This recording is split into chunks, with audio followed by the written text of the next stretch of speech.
that will actually indicate when streaming has started. We'll be streaming to the city Facebook and Twitter sites. This will also be recorded to our streaming service, Boxcast, and also through Zoom for some redundancy. So it will be available later if you need it. We also have this timer available for public comment. Is there a public comment portion on the agenda? There is at the very end. We have about 5 minutes dedicated to it. Okay. So I don't know if a 3-minute timer will work in a 5-minute section of the meeting. So not a problem. Folks are pretty tight about their comments usually. Okay, so we won't worry about a public comment timer. It sounds like you guys will have that under control.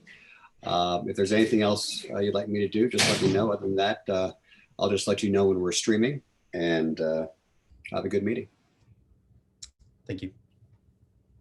Hey, Sunshine, just letting you know that I'm going to have to hop off at 1:30, so no offense intended. Offense taken. Understood.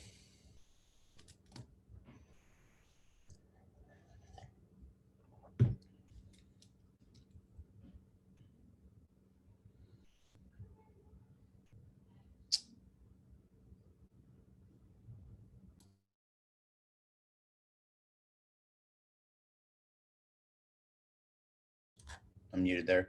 With that in mind, Ridge, currently we have a number of updates and then going over the current version of the plan, both in terms of updating what we reviewed last time, but also then secondarily reviewing those parts of the plan we did not review. We can reorder if you feel like there is something in particular you don't want to miss. Well, I don't want to upset the apple cart. Obviously, I'm very interested in the medium and long-term, economic recovery planning, just as it relates to, addressing unemployment through employment. But, I don't want to be the disruptor of the meeting. All right. Well, let's assess where we are at that point in the meeting as we get through the updates and see how well we've done. Sounds fair. It's Sunshine. Sorry, Sunshine. Just want to let you know that just to keep in mind that the chat feature is a public record. So it is FOIA-able, which is kind of the trendy word, I guess, these days. So just keep that in mind. And also during, I just want to remind you during the public comment, I will be here to help facilitate if somebody raises their hand, an attendee. Looks like we have 5 people in attendance. If they would like to speak, we will unmute their mic and you can take Q&A from there. Okay, well, I think we are now live streaming and it looks like we have sufficient folks online. I want to call the meeting to order. Welcome everyone to this, I don't know exactly what which subcommittee this is of the HAC, but I'm the chair of it, whether it's the strategy subcommittee or the communication subcommittee. So I hope everyone got a chance to review the agenda. John Sales and I worked to try to break it down by the next steps that we identified in the last meeting, as well as trying to give some dedicated time chunks to each of these things, recognizing there's a lot to get through and we need to keep ourselves on track if we're actually going to make sure we get through it all. There will be a formal public comment period at the end. However, throughout, please feel free to post to the Q&A and or the chat if you have access, and we will do our best to integrate and respond to those on the fly as is relevant to the particular conversation. Just very quickly as a recap of last meeting, we went over largely focused on going over a plan or a framework of a plan for addressing immediate, short-term, medium-term, and long-term actions as it relates to housing, public health, and economic recovery, with a core focus on housing. We will come back to that shortly, but we identified that we wanted to meet roughly every 2 weeks to keep ourselves updated and know what's going on in different sectors. Then we also identified a few specific tasks for different folks to go out and do over the last couple of weeks and then report back on. So we'll start with those shortly. With that, I think one last housekeeping piece.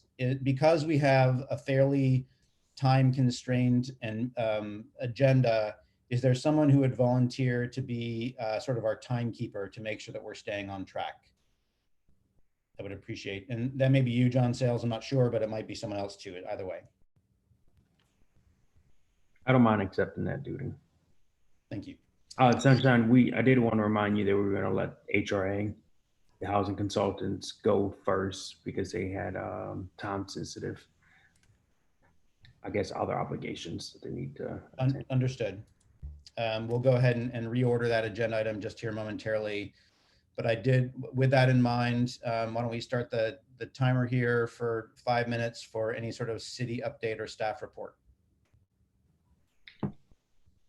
Okay, so we did get the programs approved that were approved at the city council. So we're working on getting those out. The goal was to get it out on the 1st, but that did not happen.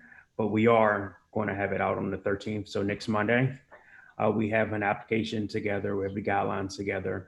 I attached in a chat box the like initial screening. So individuals now could like actually starting to put in like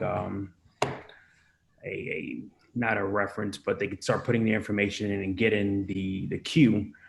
So once the program is up on Monday, Holly and her folks can start calling around to those individuals that have already put their information in. So you all can start putting that out. There will be a press release that should go out tomorrow on the programs. The only program that's not going to be going out on Monday is the home ownership program. And we're going to really look at what the state's program is going to accomplish in our area before we put that money out. That pool is the largest, and I think that's at $363,000. So once we get some more information on what the state's, the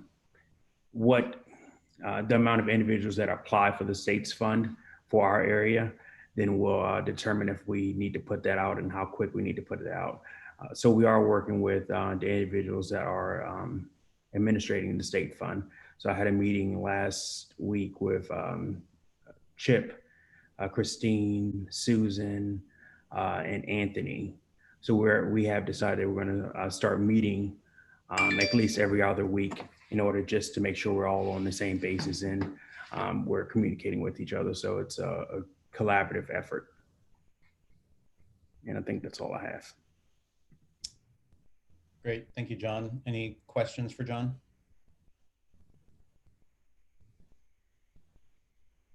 Okay, great.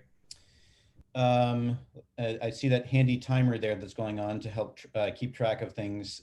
So if we can reset that timer for 10 minutes, ideally. And we're going to move item 3.4, the update from HRA, to the first of the agenda here because of the time limitation. And I'm not quite sure who's taking that on, but feel free to, hi, Sarah, go ahead and kick it off. No problem. I have the presentation that was sent around to everybody, which I'm happy to pull up through screen sharing. It doesn't seem to be enabled currently, or we can just kind of talk through it. I know everybody received the presentation, or rather the sort of briefing memo. So I'm happy to walk through that if people have it up on their computers. Sarah, I can go ahead and share my screen. Great. Have it up. And you're referring to the Affordable Housing Plan draft COVID-19 portion? Yes, the COVID-19 housing response document, yes. And Sunshine and Sarah, this is Joe. I did, sorry, screen sharing is now available for everyone. Okay, but I have my screen up, so I think you should all be able to see it at this point. Yes, so as we know, I mean, COVID-19, and I'll preface this by saying we completed this last month. Things have obviously moved since then. We're dealing with a situation where things are changing very quickly and in kind of an unprecedented way. But we had talked to the city and understood that, you know, the city, as many places are, was moving to understand the likely level of housing insecurity that might result from job losses due to COVID-19 and think about how the city might respond to that need. So we brought a methodology that we've developed with a couple of other places in the country, and developed first an estimate of the likely need or the likely level of housing insecurity that might exist in Charlottesville due to COVID-19. Second, to understand who's most impacted, and third, to point to some potential policy opportunities. The key points, I think, to note, obviously, loss of income is a significant driver of housing insecurity, and with really widespread job losses, particularly with the expiration of the CARES Act at the end of July, there are a lot of households that are likely to be vulnerable to eviction. And we know, of course, since we wrote this, that the state's eviction moratorium has unfortunately expired, so that makes it an even more pressing need. If you want to go to the next page. Our general methodology took some projections of unemployment developed by the Congressional Budget Office, adjusted them based on local trends in Charlottesville, and then applied them to households in Charlottesville and Albemarle County to basically understand who might be most at risk of job loss. We based that estimate based on who is an essential worker versus not an essential worker, who is salaried versus hourly, and the ability of various occupations to work from home. And then applied that to households in Charlottesville and Albemarle to understand how many households might be impacted and who those households might be. Mary and Philip, did you guys have anything to add to the methodology? I mean, I guess I just acknowledge the limitations. Like everyone's seeing this, the unemployment projections are shifting rapidly. Right. And so that's a big driver here. And this is a model that's designed so it could be updated and the numbers can be rerun. The other piece, and it's, we're trying to be very clear with how we made our assumptions, is these unemployment characteristics about household are really driven from the idea of shelter in place, the initial economic shock that came from shelter in place, social distancing, not the secondary economic impacts that come from massive downturn in international trade, things along those points. Obviously Charlottesville's trajectory and all this is closely tied to what UVA does and how it addresses this issue. So acknowledging all those limitations. Yeah, absolutely. I think the other thing to note is, of course, as Philip mentioned, we know that since we did this analysis, the unemployment numbers have been ticking up a little bit as states have been reopening. We're still not sure what that's going to look like over the long term, but it does seem likely that unemployment will remain high, at least over the next 3 months. We can go to the next slide.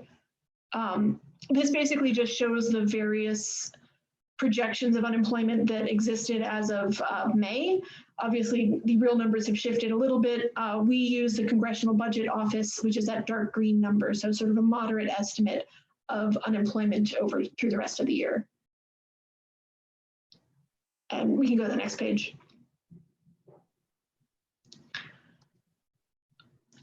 I think one of the key ideas that we were trying to communicate here was that there are different waves of housing insecurity that might result from this crisis. First, there are households who either don't receive unemployment insurance or receive it too late.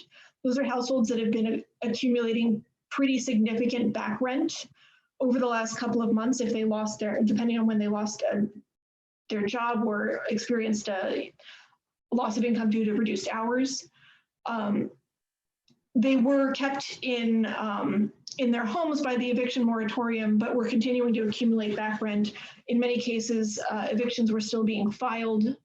And so now that the eviction moratorium has expired, I know cases still aren't going to court, but it's sort of a increasing pressure situation where there are maybe a lot of households that didn't receive benefits and therefore are already likely to be facing eviction. The second wave is households that did receive unemployment, but once that CARES Act unemployment benefit add-on expires at the end of July, their income might not be sufficient to continue to make their rent payments. We're seeing that in a lot of places, that people really are making their rent payments, but might not have the money to continue to do so next month. And the third is going to be households that experience long-term unemployment. So those are the ones, 3 to 6 months down the line that are still unemployed as things are opening back up. And so those will require sort of different longer-term solutions to keep them in their homes. That may also start to impact homeowners, who in this case, because foreclosures take a lot longer than evictions, particularly in Virginia, and because homeowners typically have more assets available, we are mostly focused on renters through the rest of this analysis, but wanted to acknowledge that over time, the long-term unemployment, homeowners might start to face some housing insecurity as well. So we want to keep an eye out for that. You can go to the next page. As I said, we wanted to understand not just who might be impacted by loss of employment, but who might be the most vulnerable to housing insecurity due to that. So, the majority of people that we would expect to have lost a job are homeowners, but that's because the majority of people in Charlottesville are homeowners.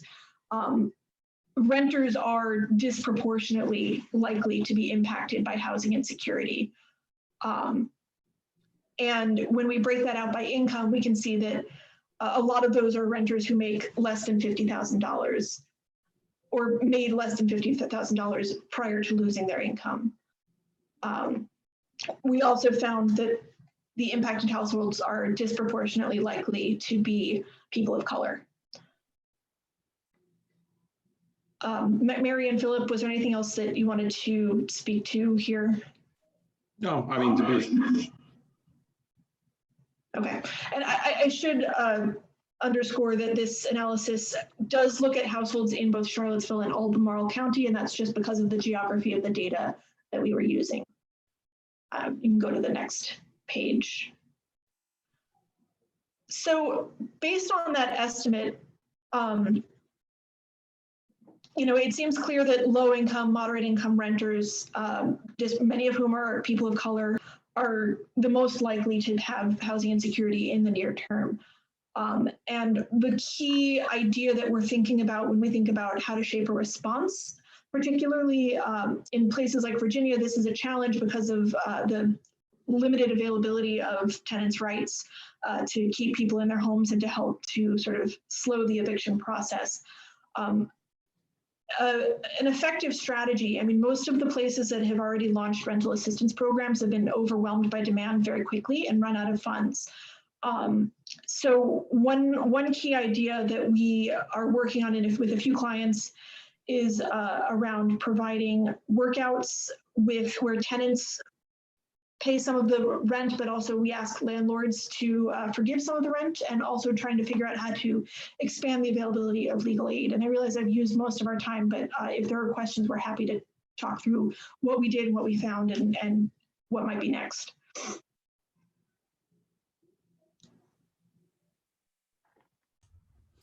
Thanks, Sarah and other folks on the HRA team. I will say that I think that a lot of what you highlighted is synergistic with what we've been working on developing for our own community, which is one of the reasons that I wanted you all invited, partially to share what you just shared, but also partially as a feedback mechanism for you providing insight into the work that we've been doing, and then vice versa for the work that we've been doing to provide insight into your long range planning. And then, so that gets at, maybe I'll share my screen just for one moment more. That gets at this document that, that identifies immediate, short, medium, and long-term actions organized by unhoused people, low-income renters, and low-income home buyers. So I don't know whether the HRA team, whether you've had a chance to look at this previously or not, but and now may not be the time to take a deep dive, except to have you perhaps, if you can stay on, to listen for the rest of this call, and then there may be some work to do afterwards just to dig into some details that make sense to do so. Sure. So we've seen some of it, but definitely want to stick. I feel like just generally at the high level, what we've heard is you all are moving forward on the legal aid side and the assistance side. What I think we're less clear on and curious about how this is being solved, and don't want to derail the conversation, but want to listen and understand is with the assistance you guys are giving to tenants, how is that, where is the landlord in that conversation? Like, and what commitments are we making for landlord? And then, and how is that working? And that's we're doing this in Raleigh, Wake County, we're doing this in New Haven. It's a hard conversation. It's a tough balance. It becomes a three-party negotiation, and just not so much saying that we know the answer, but we're struggling with it and curious how you guys are grappling with it. So that is a perfect segue into the next report from Christine. Is she on? I don't see her. Can we make Christine presenter so she can share or at least unmute her? She's going to be reporting on the TJPDC and the rental and mortgage assistance program delivery. You should be a panelist now. Yep, she's on here. Great. Can you guys hear me and see me? Perfect. Great. Sorry, I apologize for being late. I was actually on with DHCD while this meeting started, so I'm toggling between the two. So update on the rent and mortgage relief program. As of yesterday, we are now under contract with sub-grantees in each of the localities. So I'll go ahead and share those with you today. We're going to put a press release out hopefully by the end of today and start our outreach efforts immediately following that and in the morning tomorrow. But our sub-grantees are going to be United Way in the city of Charlottesville for Albemarle County and Charlottesville. It'll be Monticello Area Community Action Agency for Greene, Fluvanna, and Louisa. And it will be the Nelson County Community Development Foundation for Nelson County. Those are the sub-grantees. The money from DHCD will be put out to those organizations using a per capita formula for this first round of funding. Once we see what the demand looks like and how the use is, we'll then rely on an advisory committee to make recommendations on any new tranches of funding that come through the program. Like I said, we anticipate our press release to go out today. Paid Facebook ads, direct email campaign. We have flyers and brochures prepared, ready to distribute. The HAC is on our outreach list. That'll go directly to John Sales to share with your email chain. And then let's see, we are giving the sub-grantees a week to learn the HMIS intake software to make sure they understand the program guidelines. So applications for RMRP will begin July 15th. That'll be in all the outreach material that we have. We've established an advisory committee that meets this Friday to review everything we've done to date and to keep them in the loop and helping us make decisions moving forward. Let's see what else has occurred. It's been a whirlwind. Do you guys have direct questions that I can answer? That's kind of like the high level what we've been doing in the last week or so since I was with you all last. Hi, Christine, some of those acronyms you were running off, could you just say what they are, please? Absolutely. I apologize. I'm going a million miles a minute over here. So the RMRP is the Rent and Mortgage Relief Program. And that is that's from the CARES Act funding that went to the states through, I said DHCD, which is the Department of Housing and Community Development. They were authorized to spend $50 million in the state. The Thomas Jefferson Planning District Commission, where I'm working, is the administrator of that for our region. So we receive the funds directly, and then we contract with sub-grantees in each locality to put the money out into the community. Did I hit all those, Joy? Christine, can you respond to the question from HRA about how landlords are being engaged and or how payments are being handled? Are there payments to the landlord, payments to the tenant? Yep. And then secondarily, DHCD's guidelines around expectations for landlord participation in forgiveness, rent forgiveness potentially. Absolutely. For this program, payments do not go directly to households. Payments are made directly to landlords or lenders. So there has to be direct participation with them. As far as, what was the second question, Sunshine? It was, how they're, okay. So the RMRP, the Rent and Mortgage Relief Program, allows for funds to be used from April 1st forward. So for example, if somebody is in arrears with their rent for 4 months, they are allowed to get funding for the current month and 2 previous months, with the landlord or lender agreeing to forgive a matching 2 months. And they have to agree not to evict based on those 2 forgiven months. Same thing if they're 6 months in arrears, the RMRP funds can pay for the current month's rent, 3 months of arrears, with the lender or the landlord agreeing to match 3 months of arrears with a forgiveness, agreeing that they will not evict or foreclose based on that forgiveness. That's one option. A different option under this program is that the Rent and Mortgage Relief Program can pay for the current month and 1 previous month that is in arrears, with the landlord or lender agreeing to create a payment plan for anything else that is in arrears, with a minimum of 6 months to pay that off.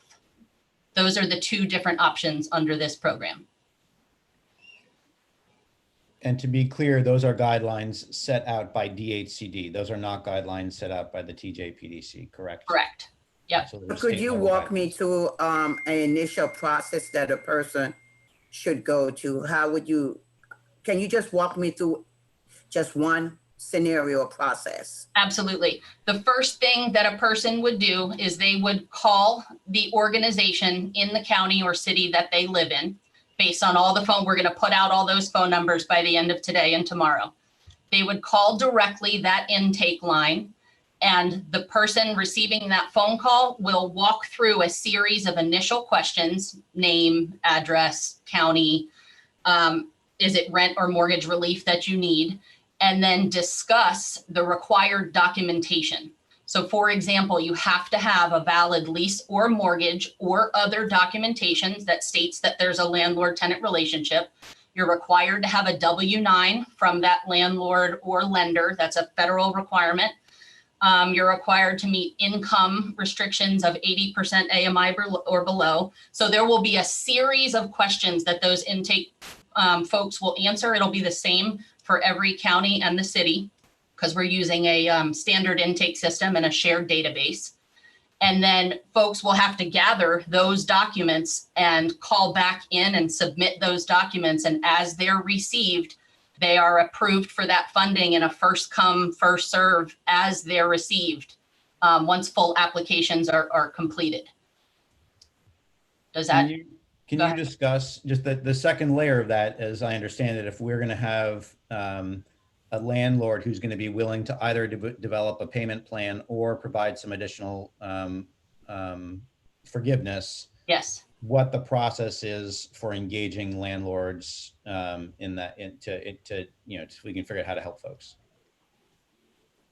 Are you asking me how we are outreaching to landlords and lenders? Well, let's say a tenant comes to you and they have not talked to their landlord yet about this because they don't really know what the program is. They're trying to understand what it is.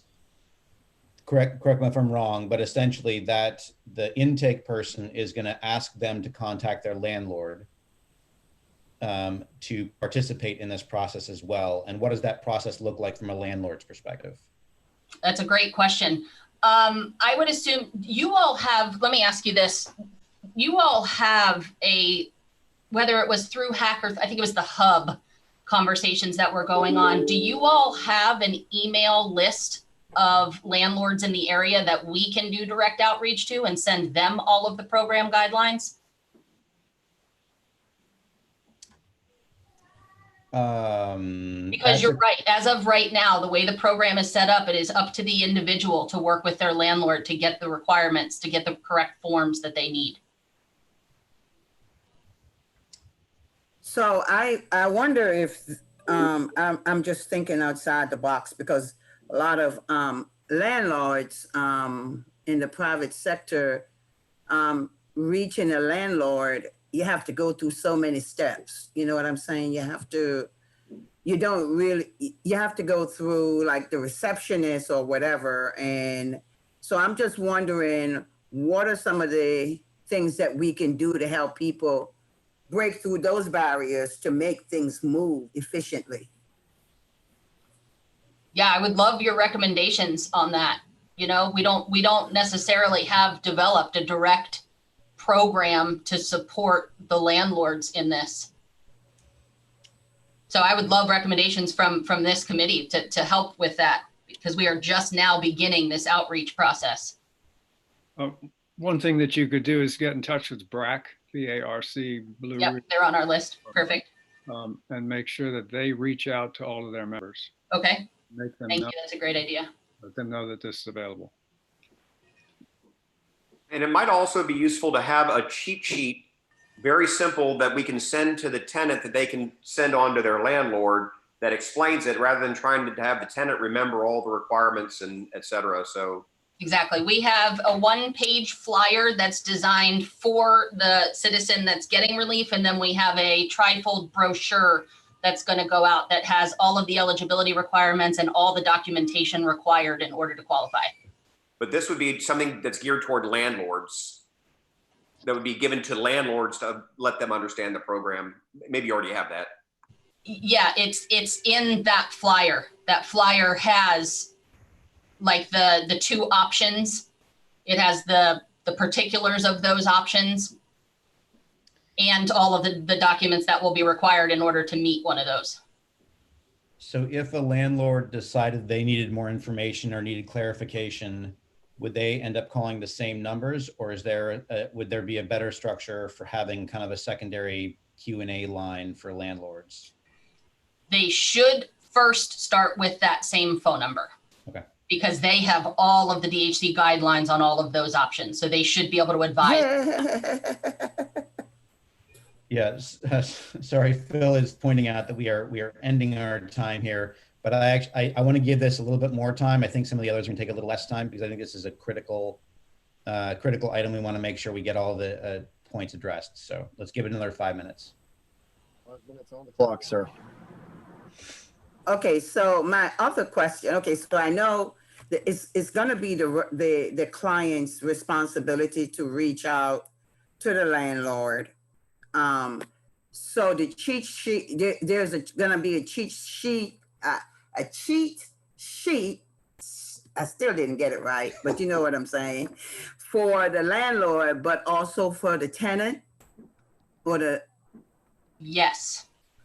Okay, because that's going to be very critical, because we all assuming everybody can understand, you know, all of these application things. Because I know that I know a lot of people who help a lot of people fill out papers for their research and for a lot of things. And we can't just assume that people are going to be able. So I'm just hoping that we have help for people who's going to need to fill out those papers, or to better understand, or to walk through. So just some kind of support system for the clients.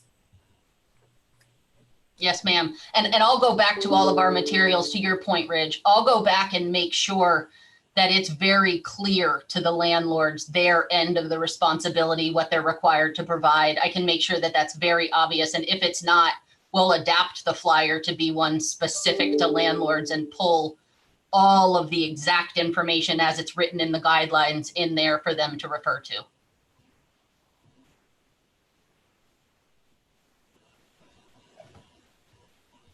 Are there any other points or clarifications?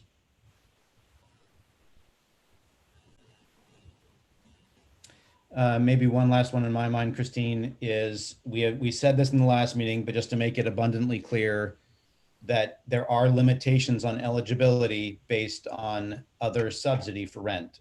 Correct. And so I just want to confirm that on the flyer for residents, for clients, that it's clear that if they are in public housing or have a housing choice voucher, they are not eligible, just so that they don't go down a false path of hope and end up clogging up the lines when realistically they do not have access to those funds.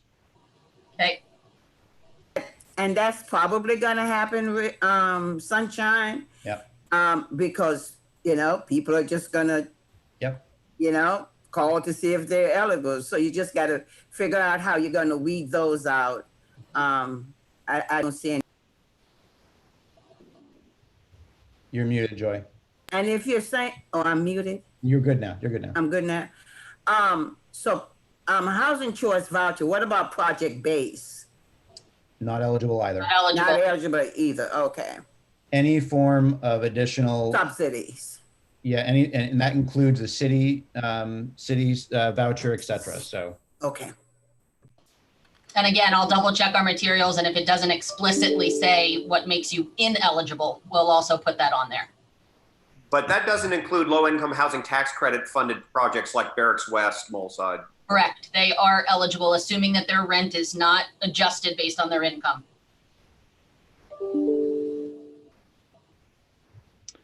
okay. Any other final points or clarifications? Would like to make it may be self-evident, but that in your literature to both landlords and tenants, that you stress that this is, we're trying to share the load between the two parties. Up front, they need to know that this is not, all of the burden is not on one or the other. That's a sort of soft observation, but I think to the extent that we get it out there that this is a common problem, it's not one or the other, it's important to do that.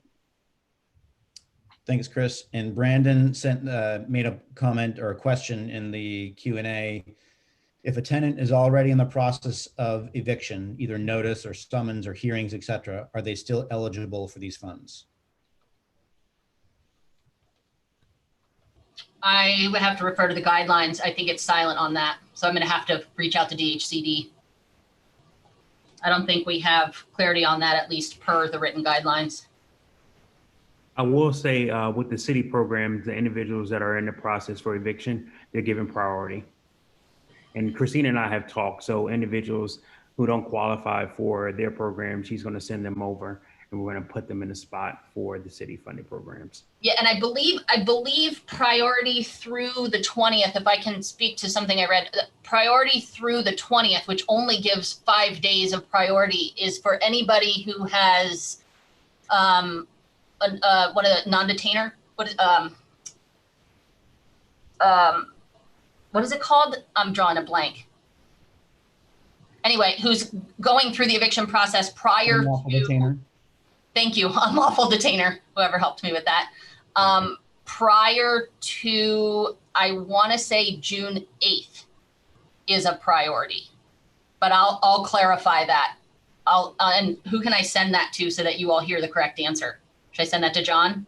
Send it to John. It'll get distributed through the HAC email listserv. Perfect. And Brandon is then making, and I suspect you're right. I think that the DHCD wants to prioritize folks so that the evictions don't happen. Correct. But Brandon's making the point that outreach should be made to judges and legal aid as well. Yes, we have legal aid and we have the court system in the city and the county on our outreach list. All right. Any final comments or questions? Thank you, Christine, for spearheading. Thank you, and guys. Thank you for your, yeah, thanks for your suggestions and help as well as we roll this out as quick as we can. Okay. Thank you. So we're going to transition now. If we can get another timer started for, I'm going to try to trim some time back. If this is okay, Red, you tell me. If it's not, I'm going to try to put 5 minutes on here for an update about data collaboration and coordination. Yep, and about I'll even need 5 minutes. So I am working with a team to do data collection as it relates to financial assistance to folks who are struggling in our community. So Our focus in the HAC is on financial assistance that's made available for housing, but we're hoping to roll up even more information than that. And what I'm doing is I'm connecting with the United Way's efforts under their financial resiliency task force, where under the leadership of Wendy Brown, there's been a data collection effort to figure out who gives grants and loans to people to address these kind of emergency needs, like rent assistance or emergency, mortgage payments. She has been also reaching out to the Community Foundation, which ran the Community Resource Hotline. They had hired a HAC-Cville intern to look at their data after, they had their resource hotline during the COVID, as part of the COVID crisis. What I'm trying to do is figure out what are some uniform categories that the groups that have been identified who give this kind of grant or loan funding, what are some common categories that we could all use that would allow us to roll up our information into a community-wide explanation of where funding goes. And so we are in the process of doing that and seeing if there's some common categories that can be used across organizations. So I'm starting with the groups that were identified by the Financial Resiliency Task Force at the United Way through Wendy Brown. We're then building off of that with the Community Foundation's Community Resource Hotline. And then hopefully within the next 2 weeks, I can circle back to you all with what those categories are and how we can roll up the information that we already have and collect new information. Just to give you a glimpse of what that looks like, Network to Work last fiscal year gave out over $200,000 in emergency assistance for our job seekers. And just to give you an idea, we gave out $97,000 for housing assistance. We gave out $91,000 for transportation assistance. And they were about evenly distributed in terms of percentage of applications needed. That's the kind of information we'd like to roll up across the community so that we can see where is the money coming from and where is it going when it comes to helping people meet these emergency needs. And I'm happy to take questions, but does that sound like a reasonable way to proceed? Thank you, Ridge. Yeah, any questions or comments?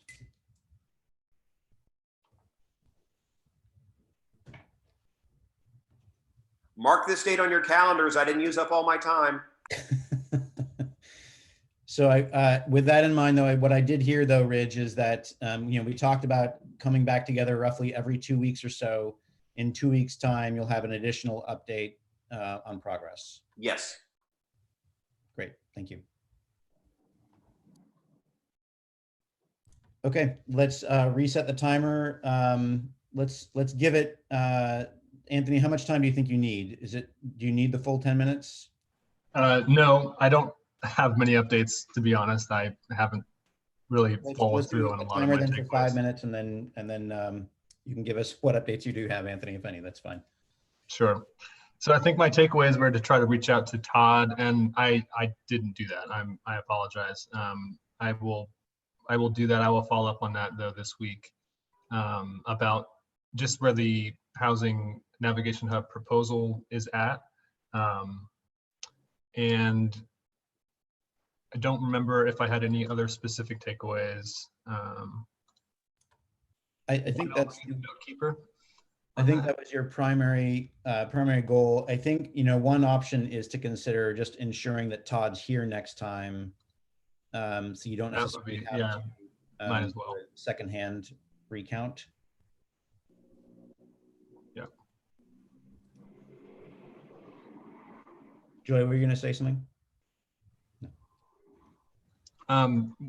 So I don't know if there's any other aspects to discuss about the housing navigation proposal or piece in particular, but unless there are, sorry, Anthony. No, go ahead. Unless there are any other additional comments or questions, we'll come back to this 2 weeks from now. Sounds good. My apologies. Okay, so that gets at all the reports. Did we miss any reports, or did anyone have anything that they think is worthy to report back on before we jump into the specifics of the spreadsheet? We did have one other thing that was asked. I think Lau was handling the tax information, real estate tax collection, and we sent that email out. Did anyone have any questions about that? John, would you mind doing a quick recap of what the response was? Give me a second. Let me pull up the email. The short end of it, there are no collection proceedings going forward. They're working with the households to get on payment plans, and I think they've even deferred the collection for the actual payment due date for 2 weeks, I believe. But if you want me to go in further detail, I can pull up the email. That's the summary of the email, John, that they other than pushing back the actual deadline, there was no general policy except they've suspended collections essentially, and any sort of negotiation or deal is, on the table, was my impression. Okay. Thank you.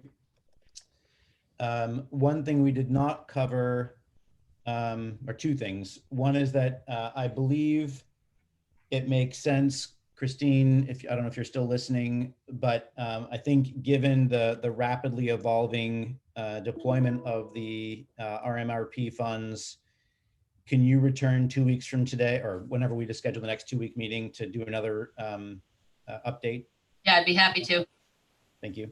Of course. And then secondarily, with HRA advisors, do you see any value in you all coming back to do any particular reports back to this body on a bi-weekly basis or even monthly basis, if that's the right timing, just so we can kind of make sure we have a more consistent form of communication?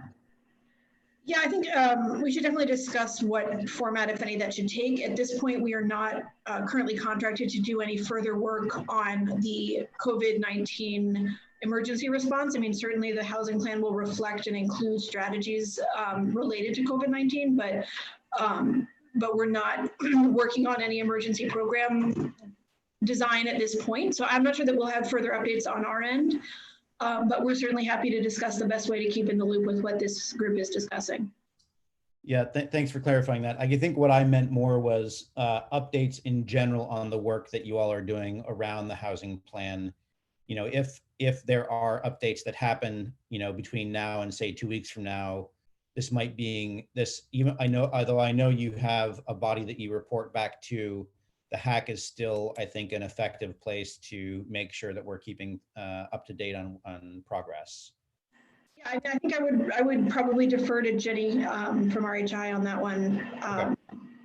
Yeah, Okay. I think we, hey Sunshine and everyone else, I think maybe 2 weeks from now, we might not have, excuse me, may not be a big update, but I think as we look at like a month out, I think it certainly makes sense to, for me and then others as needed, to pop in to these meetings regularly and keep you all updated and have larger discussions if, when those are warranted. But if nothing else, just making sure that you know what's going on. I mean, obviously you have some representation on the steering committee as well, several of your members, but we're happy to do that. Okay.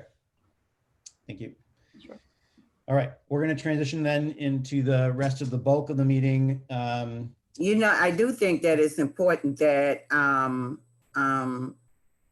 that this group does have a much more regular meeting with the HAC, because the advisory board that is there, we really don't have any power. It's just an advise.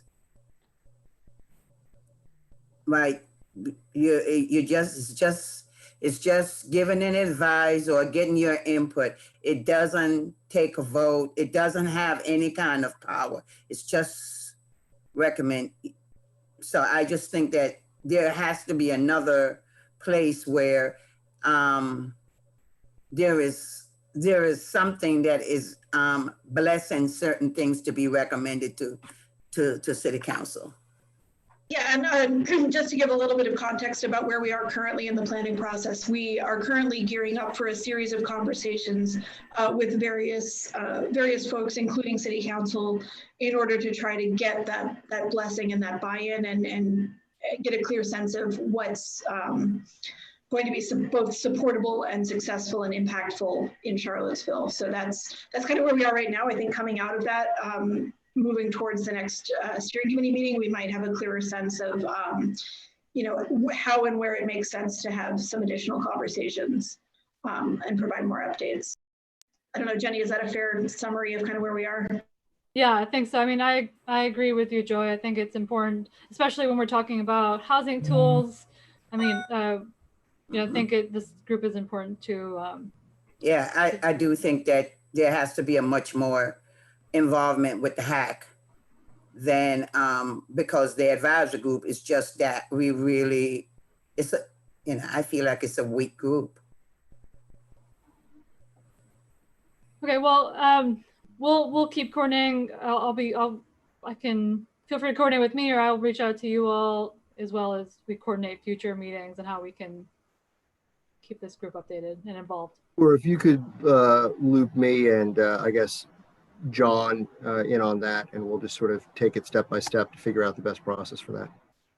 Yeah, and I agree. I don't want to sideline the necessary conversation we have for the rest of the meeting, but I agree this is an important piece. And as the chair of the strategy subcommittee, I think which was convened specifically to be an engagement point with the consultant's work. I just want to make sure we're doing that diligence properly. So we can follow up after this to dig more into that. Thanks, everyone. Thanks for bringing that up, Joy. Okay, so we're going to now jump into the reviewing of the spreadsheet with Ridge having to leave at 1:30, and he has specific interest in focusing on the medium and long term first, going through a similar exercise that we did last time, which was to go through and identify where we are, recognizing we're not quite there yet, but are we preparing properly? We'll go through that. Hopefully it won't take the full 30 minutes that's currently allocated to it, and then we'll shift back to the reviewing the immediate and short term to see what additional updates need to be covered there. Anyone have any objections to that switch in the agenda here momentarily? Okay. Thanks. So I'm going to share my screen in a moment here. Let me just get this queued up. And if we can get a timer set for 30 minutes, that would be great.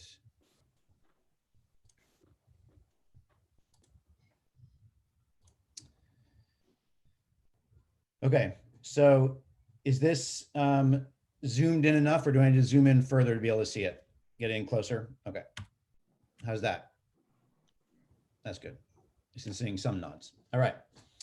So I will say just before we jump into this, if you'll notice that on the top along here, we added a few additional columns, one of which is the lead organization, if there is one, the current status, and any additional notes. That was a way for us to kind of track as we got to some of the other stuff that we talked about last week. So I will do my best to update on the fly, to take notes on the fly here, and we'll go from there. So, and the goal of this is to, first of all, evaluate the items that we have on here, but then secondarily, if there are things missing, to identify those now so we can add them. So we'll go ahead and get started. We're going to focus initially on unhoused people. And there are 3 current items identified. One is incrementally upgrade motel hotel for PSH. So that assumes that we have acquired a hotel or motel by this point for converting into a permanent supportive housing. Anthony, do you want to provide a little bit of an update there? Sure. Well, we are looking at a site to purchase for this purpose, with the intent of using the hotel rooms as temporary housing or emergency housing for the next year to 2 years, and then it would switch to a developer to move into permanent supportive housing. And we are in talks with Virginia Supportive Housing to potentially be that developer. They are interested in that. And they operate and own the crossings, so they have experience with permanent supportive housing.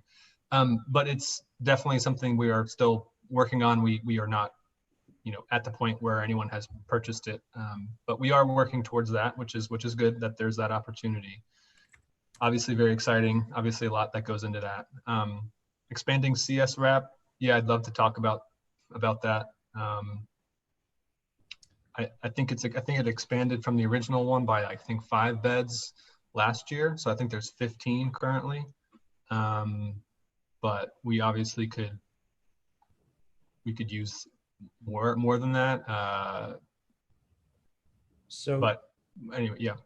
Yeah, thanks, Anthony. I think one of the things I'm noticing as Anthony's talking about this is that when we were reviewing immediate and short-term actions, those are things that either are currently underway or should be underway, whereas these medium-term and long-term are more a little bit future-focused. Okay.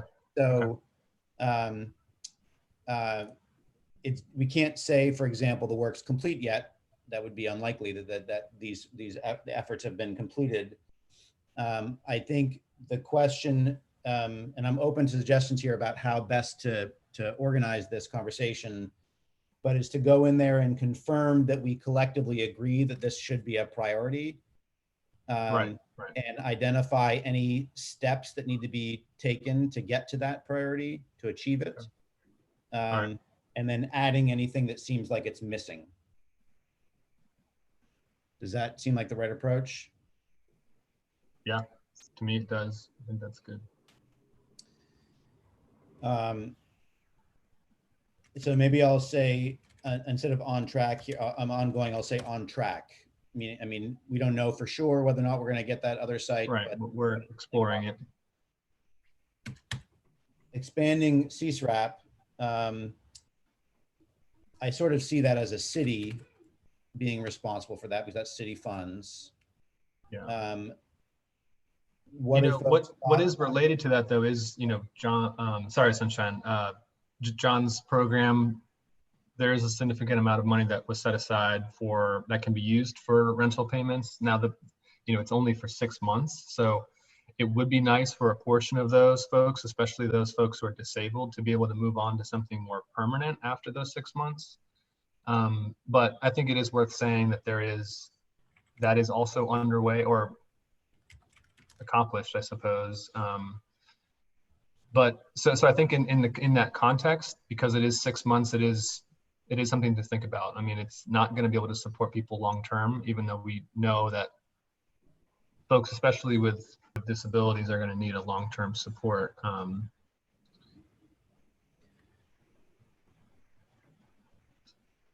If there is consensus that the CSRAP should be that. I don't know if there's a discussion to expand the CSRAP, if that's been on the table at all in light of COVID, but.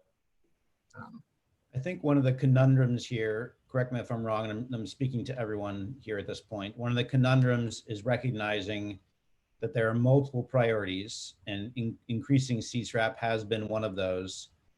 And there are, at the moment, limited funds that we then have to, and shrinking funds, as Lyle has pointed out.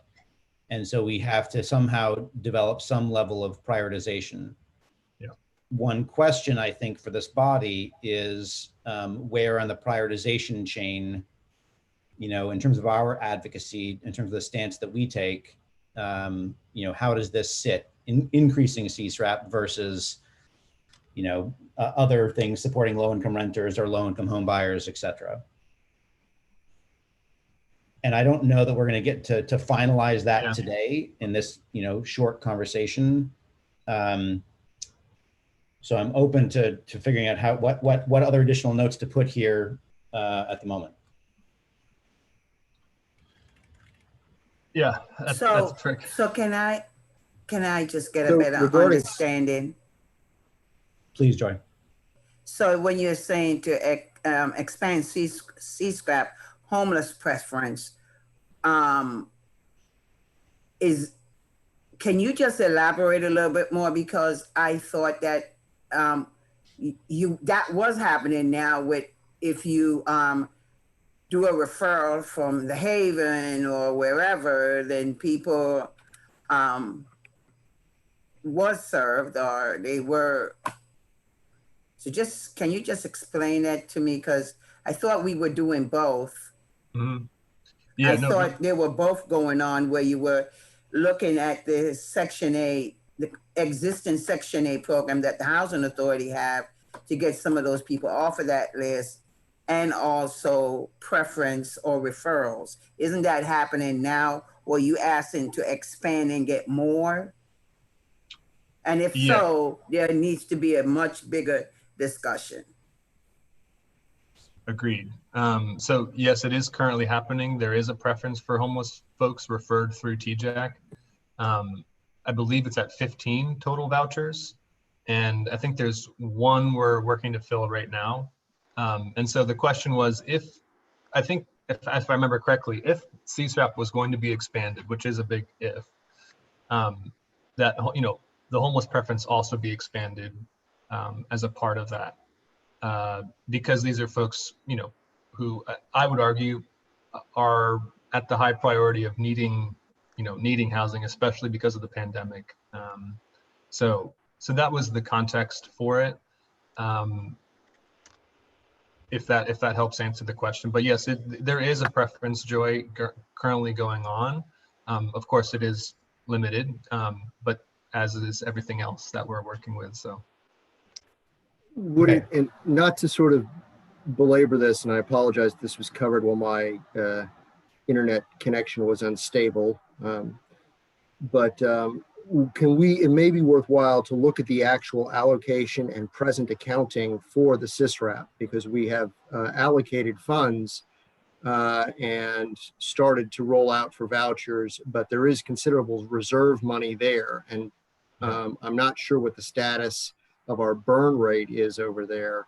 And it may make sense to have CRHA pull up their spreadsheet and take a look at what available funds we have and what's expandable and what isn't in light of COVID. And we may want to revisit how some of that money is deployed, assuming we're not going to be sort of business as usual and expand, trying to up the number, just straight up the numbers that are out there.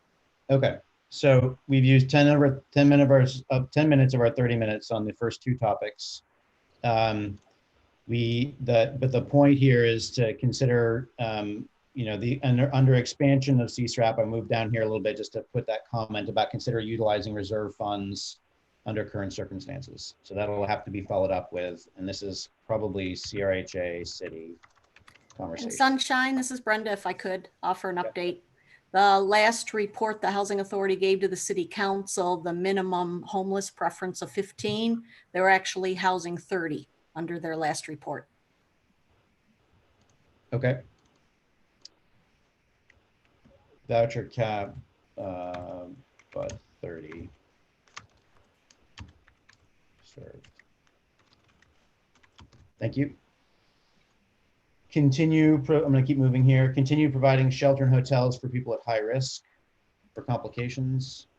Yep. So we're currently still, fundraising to continue doing that, but with funds that we've fundraised currently, we are good through October at the earliest, and likely longer. So we have some breathing room there, which is great. But it is something that we still need to do. Obviously, that's going to be, we're up against the beginning of winter where we really need to still be able to provide shelter for folks. So it's ongoing, but we're currently through October. Thank you. Ensure ending of moratoria does not result in evictions and unpayable debt.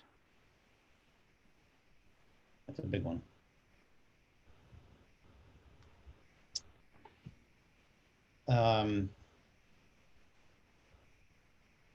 Not even sure what to put here.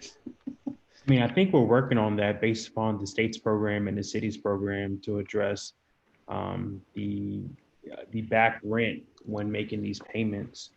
So I think it's something that's currently being worked on through multiple programs.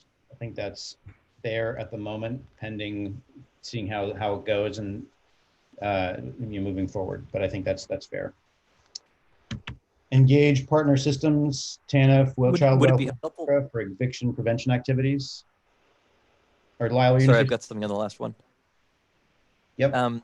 Would it be possible for the city to reach out to the local court system? Just, hey, the governor has requested that evictions, go on pause, the city underlines that request.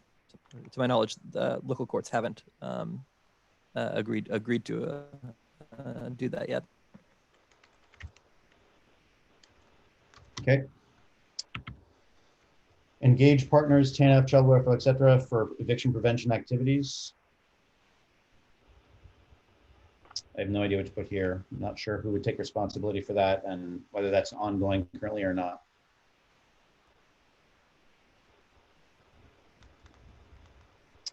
I'll take that as no one else knows either. I would think that could be the city and DSS, right?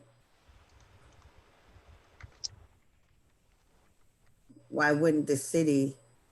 Yeah. But we don't know yet if it has been done or if it's planned to be done, correct? Right. Okay. Right. Establish funded eviction prevention. And this, so the state did establish an eviction prevention program fund. I remember the exact amount, but it was a few $1 million. I'm still not clear whether or not it's dedicated to specific jurisdictions around the state or if every jurisdiction has access to it or not.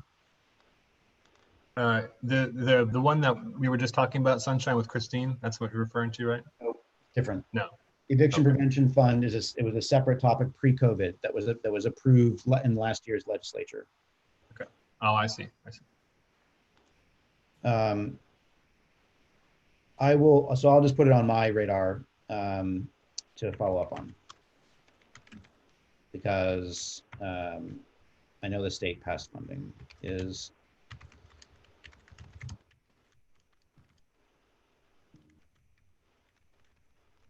Sunshine, could you also add FAR to that? absolutely. Increase financial coaching supports to help. I think that probably means help reduce evictions and stabilize households.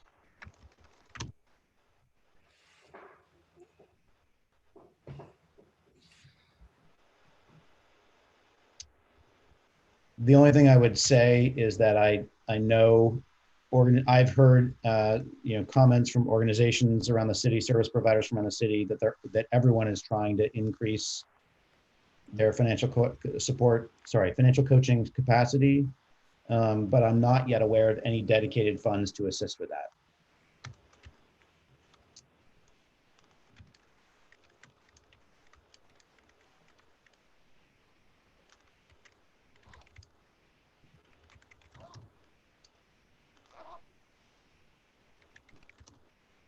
I'm not going to put an entity there. I didn't ask this question previously under unhoused or in low-income renters. Are there any other line items that we want to highlight here right now, or should we just keep moving? Hey, Sunshine, on the financial coaching, is there somebody who could kind of quarterback? I mean, I know there are lots of organizations that are talking about, and I call it financial planning, but I was going to say that.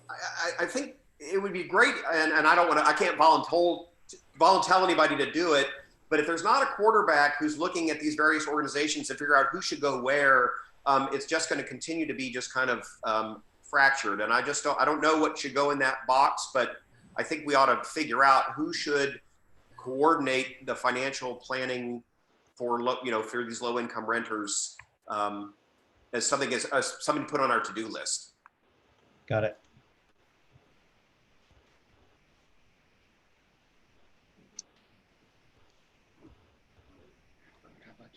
All right, so we're a little more than halfway through our time. I don't know if we're going to get through everything, but we're going to try.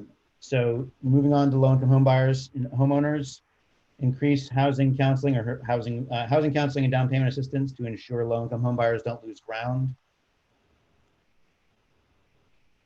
I'm not aware of any new funds coming to play. I'm going to copy that. And I'm going to say that no, I'm not aware of everyone kind of increasing that right now, other than we've applied for funds, but they're months out before we know. Sustain funding for rehab emergency repair to ensure vulnerable homeowners are able to stay in their homes safely.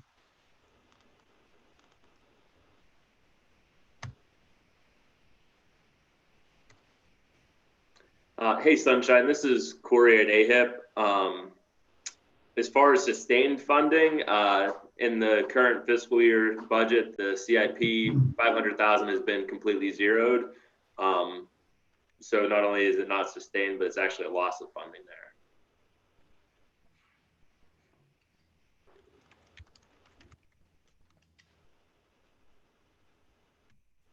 there. Okay. I'm going to keep moving. And I recognize that each of these line items could likely be a 30 to 45 minute conversation in and of itself. So we're not gonna dive deep, but we're gonna keep going here.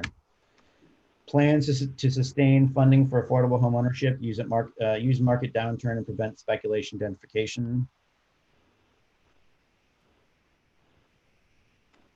No, I think just like rehab emergency repair, there's no CIP funding for home ownership.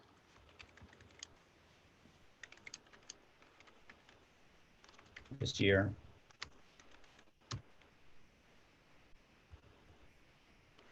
So I'm gonna say not on track. Put that there. Purchased land and/or properties for affordable home ownership, monitor preempt foreclosure.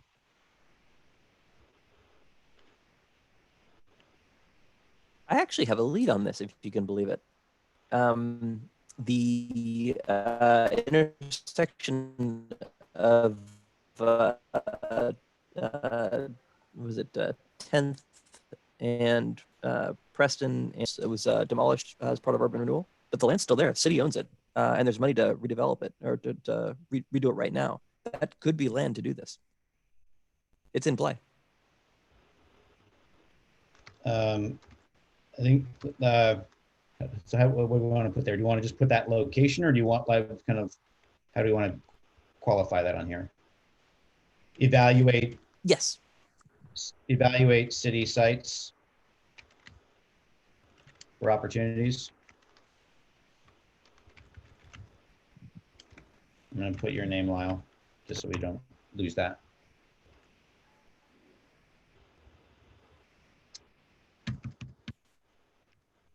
Moving down to other key activities, use data to refresh projections for interventions and assess equity equity impact. I would say not on track unless we have data, which is what you're referring to earlier, Ridge. Yep.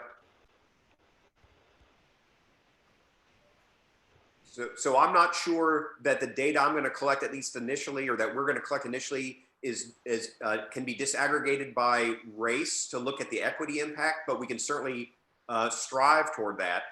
I just don't know if that data was collected at the front end when resources were handed out. So, but it's something that we should be tracking. Yeah. Engage people with lived expertise in planning.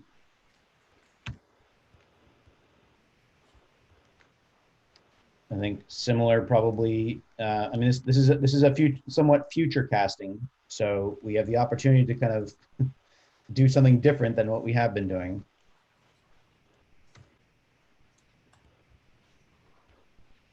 Maybe I'll say not done yet. I think this should live in cities and NDS. This part here.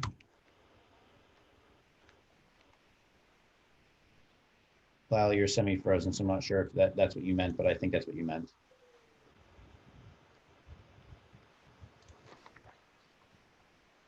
Keep moving. Gradually wind down temporary assistance programs in favor of longer-term solutions. I honestly don't know if that's realistic.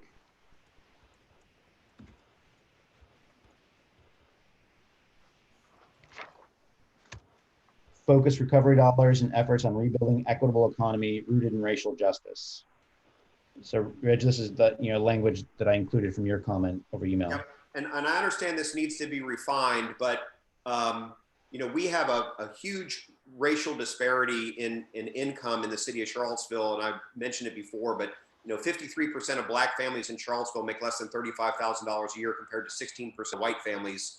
And so as we rebuild from COVID, we need to be much more intentional about how to make sure that those people who've been either left behind by accident or on purpose are included in economic recovery, and we need to do it very, very intentionally. And so we need to, so along that line, and I don't know whether this is immediate or medium term, it's something somewhere in between, but there are going to be challenges as we try to address the concerns that were mentioned earlier about unemployment. Obviously, the answer to unemployment is employment. The answer to low income is earning more income. But there are going to be some significant challenges as people start to try to get back to work, if there is such a thing as post-COVID. And I just want to highlight a couple of those. One is childcare. If the schools don't reopen, we are just going to be in a world of hurt, and parents will have to choose between I saw a headline that says, in the post-COVID world, you can either have a job or have a child, but you can't have both. And this is just going to be a looming crisis if schools are not back in session and parents can't rely on that as a place to responsibly and affordably place their children while they're at work. So it's just something that we need to be really hyper focused on. There's also the impact of what happens at UVA affects our entire economy. And if UVA cannot reopen with people in residence, it is going to have a very, very significant effect on us, on our local economy, and whether people can get back to work. And so, trying to help encourage UVA to reopen and do what the community can do to help it reopen safely with people in residence, I think is really important in this kind of 3 to 6 month time frame.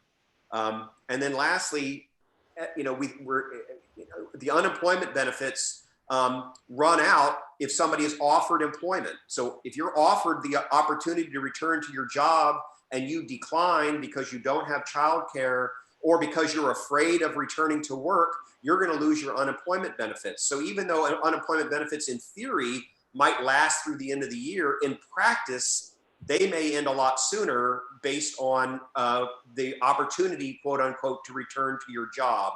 And so we just need to be closely working with employers and job seekers about the tension between trying to help people find employment, but not putting them in such a position that if they refuse that employment, they lose the only benefits they have left, and they're left with then rent that they cannot pay. So those are just some things I wanted to highlight in this time frame that I think are going to be looming issues that we just have to figure out how to address.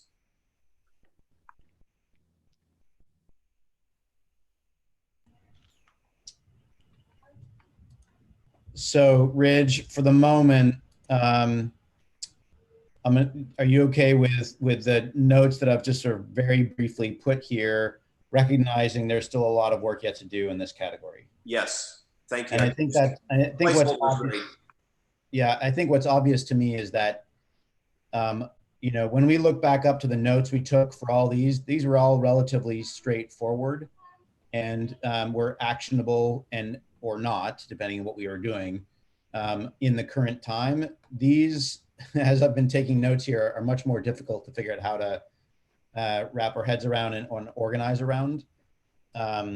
So just wanting to acknowledge that. Yep, and I see it as part of my role to figure out what are those actionable items. I just didn't have them for today. But I think there are things we can do. All right, so I should put you as responsible for focusing on recovering dollars and efforts on equitable economy and racial justice, Rich? Yeah. Okay. How do we tie, I know you don't have a whole lot of time, but how do we tie it into all of this equity stuff that is being talked around Charlottesville and UVA? Mm-hmm. That is exactly the link that we need to make sure that we are doing intentionally. That it's one thing to talk about equity or dismantling systemic racism. It's another thing to actually put things on the ground that dismantle those systems. And And that's what I mean. When I say intentional, I mean, let's be intentional. And it goes beyond symbols of racism to actual, how does this manifest in people's lives, and what can we do to undo those manifestations of this racial injustice that has occurred for 400 years in America. So I think, Joy, you're exactly right. We got to link these things together very intentionally and specifically. And I think also we should link it to our Economic Development Office. Absolutely, and I think we're trying to work very closely with Holly and the GO programs to make sure that we're all synced up and doing this with the racial justice lens to all of our work. Thank you. The last item here, I was reading it a moment ago, and I think it actually might be better placed in the long term, but adopt housing strategy based on achieving equity that is aligned with the CIP, the comprehensive plan, and the zoning code. Well, maybe it's 6 to 12 months. So can we, I don't know if Sarah or other folks from HRA Associates, if you're listening still, does adopting the strategic housing plan still fall within the 6 to 12 month window from right now, from your perspective? Yeah, I mean, the housing plan is feeding the comprehensive plan update. The comprehensive, yeah, and I think both of those right now are planned to be completed within that 6 to 12 month time frame. Okay, thank you. We'll put here on track. I'm just going to put city. Whoops.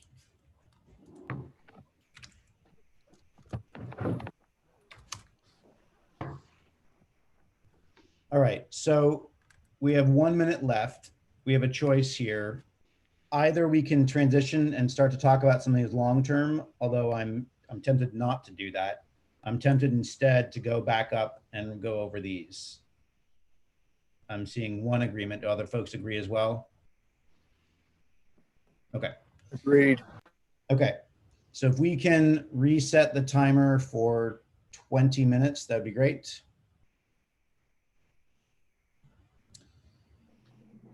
So what I did in the last meeting, these 3 columns were not here, and we kind of talked about each item on the fly, trying to take notes. Lyle was taking minutes, and then I tried to sort through Lyle's minutes to update based on those minutes. And I highlighted in red where there needs to be some additional attention, I thought, but we can adjust this on the fly. So I'm going to skip in the interest of time, I'm going to skip all those items that say done. I'm going to focus on those items that say either ongoing or not started or something along those lines. Folks agree? All right. So focusing, this is again in the category of immediate actions. So theoretically, we should be done with all of these on some level or not, but increase outreach and this is for unhoused people, increase outreach and create additional hygiene resources in unsheltered locations. Anything additional, Anthony? Nothing really additional there, except that we do have some medical students that are under the tutelage of Dr. Harris at UVA that have been helping out at La Quinta Suites, specifically around just doing medical checks, but also with PPE. So maybe there's a way to shift that to some of the folks living outside, but that's the only update there. It's still ongoing.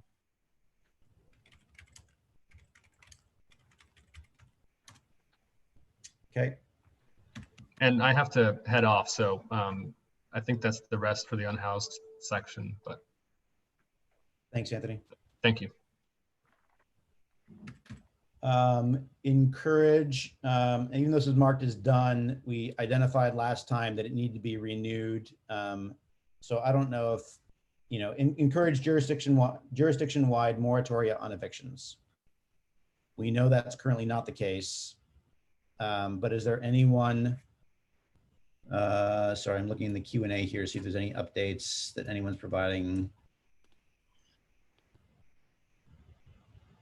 Emily or Brandon or Elaine, if you're on, any additional insights to put here other than identifying that it would be great if it were to be renewed or any actions that are being taken at the state level?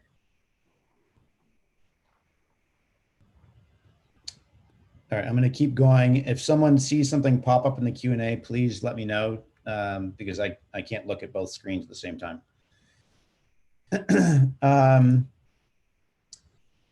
This is for low-income renters. Increase outreach to vulnerable renters through existing nonprofit channels. We identified last time there was no lead, but that continues to be ongoing. I think that's true. Anyone have any updates there or things they want to highlight? Support folks in permanent supportive housing. Anything new to add there, Anthony? No. Implement short-term emergency rent relief and eviction prevention program. We talked about that earlier in this call. So what I will say is the applications open, I think I heard July 15th.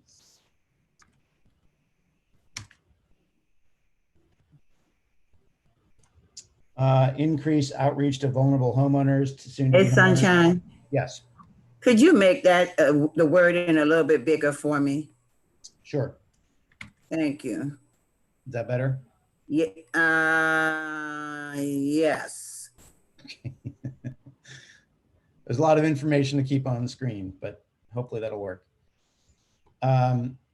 So we are now on this section here on home buyers and homeowners, increase outreach to vulnerable homeowners and soon to be homeowners through existing nonprofit channels.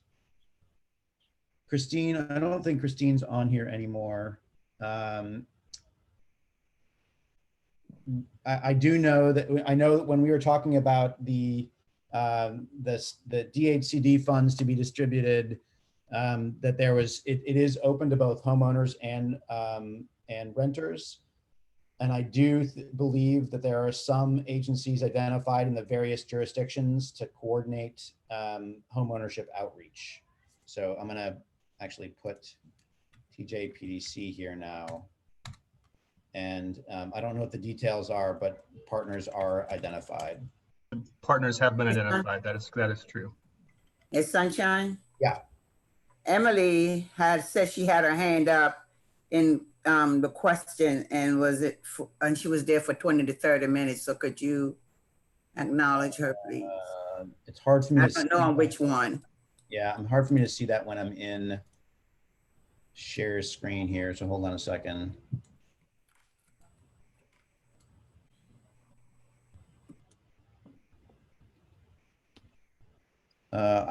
I can't tell. I need somebody who's a moderator to help me with the hand up because I don't see that. It's in the participant list. If you click on participant. I don't have access to that. So, somebody took care of it. I'm here. It's Emily Dreyfus. Great. Thank you, everybody, for trying to figure out these systems. I know it's a lot. It might be useful to have someone monitor that. I don't know if that's a possibility. So I just wanted to add some things that were further up the screen. Community education. This system is going to be so hard for people to navigate, or actually it's multiple systems because it's so fragmented, and there are going to be 2 different places or maybe more to go through just within City Hall. And then there's other resources for other things. And I think anything that this group can do to try to help streamline that or change how things are operating and making mutual referrals. I don't really know what tools you might have at your disposal and what resources, but I really think that we're adding a layer of complexity that is going to disproportionately affect the exact same people that the eviction crisis is disproportionately affected. And those are along racial lines and certainly income lines too, but we need to be doing better than what it's looking like we're heading toward. The other thing I just wanted to ask is if legal assistance and representation isn't already in that list, that it be added, because we are really under-resourced at Legal Aid Justice Center and also Central Virginia Legal Aid Society, and will not be able to deal with the tsunami that is looking like it's coming. So I think that it should be on the list because there's a lot of unmet needs.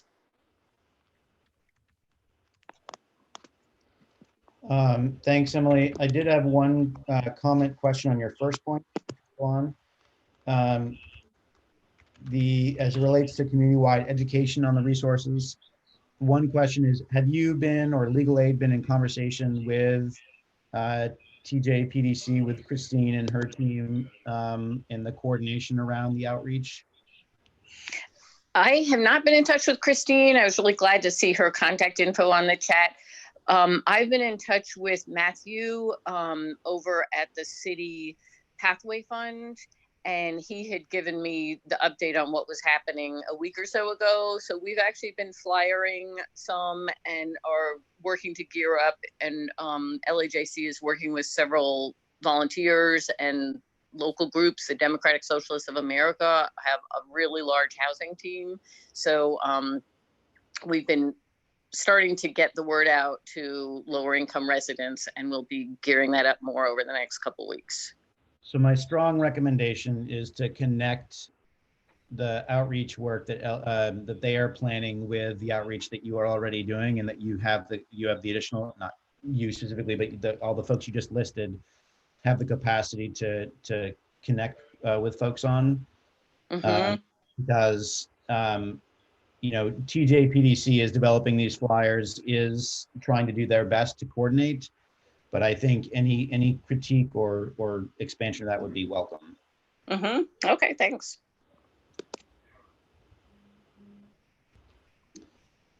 Okay, sorry, I got off track there for a minute, and sorry for having Emily, for having you wait for so long there to get those brought up. No problem.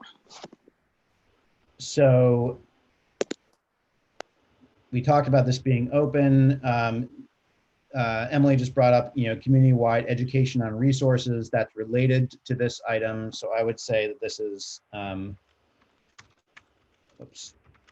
also TJPDC, although I'm not sure that color is there. I'll do that later. And I'm going to actually, with your permission, Emily, I'm going to actually include LAJC on that as well. Sure. The coordination piece. And I would say this is being planned. Thanks. So we were on low-income home buyers, increasing outreach to vulnerable homeowners. Partners have been identified. Implement a short-term mortgage assistance program that is the same as this. Is applications are opening July 15th. Provide emergency financial coaching to help stabilize finances. I would say that's ongoing, but it's related to what Rich had been saying about is there an opportunity for coordinating of those services? And I'm gonna put here coordination. I honestly don't know how to address that, but I think we should highlight that in particular as a as something to focus on. Complete, expedite, almost finished subsidized home ownership homes. Anything to add there? Anyone from Habitat?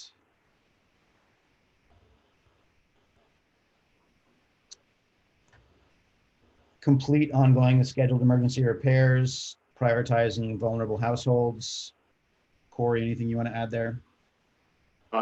Just that it's still ongoing. There's CDBG funds and home funds in the upcoming fiscal year to continue the work. We've still got pipeline and a wait list that we're addressing and prioritizing the elderly and disabled households, as well as households with children and immediate safety needs.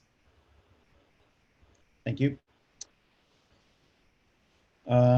Distributing masks. Any updates from anyone in the community that you want worthy of lifting up?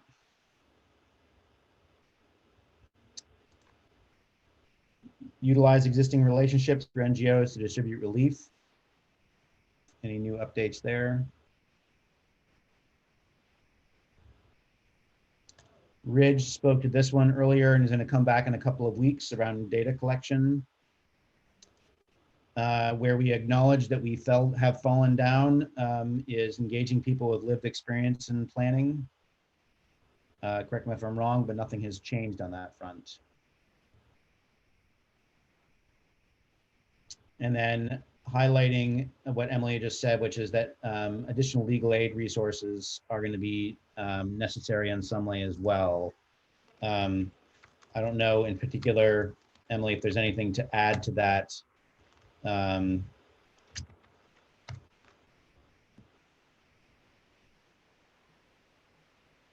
know if she's still on the call.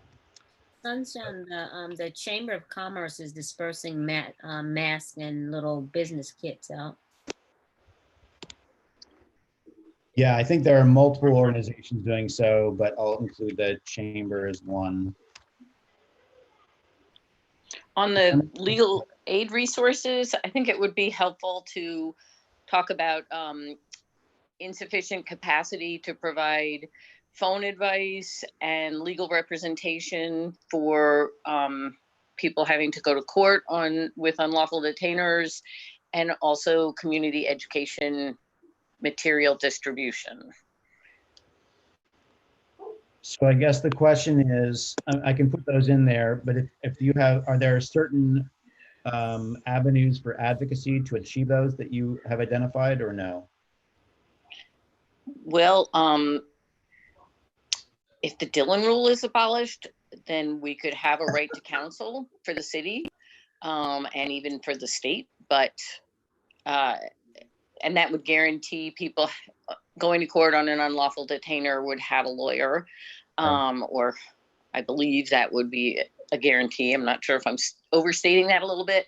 And I think otherwise it's really a matter of building more capacity, like having more staff available, more people who are able to make plans and do the groundwork to get flyers out in residents' hands, to do media work, social media, all of that good stuff.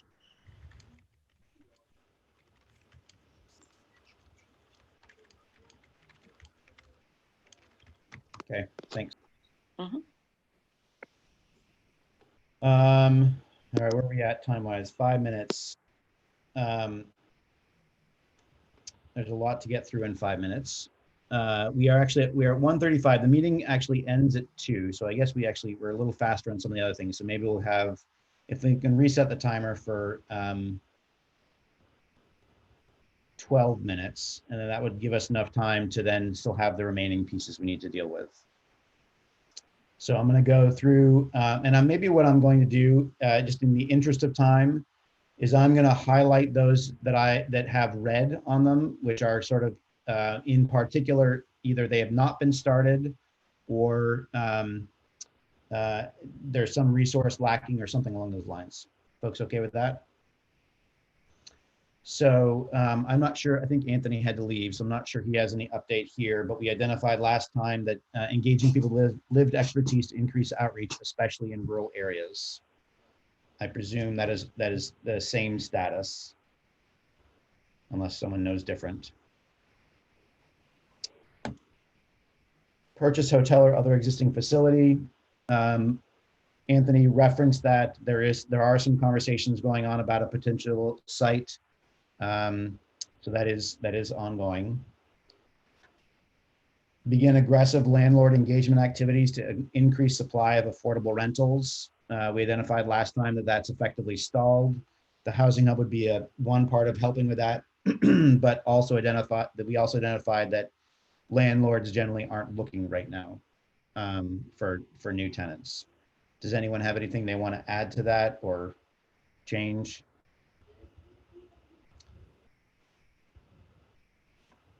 I had recommended CAR as a resource as well for reaching out to landlords.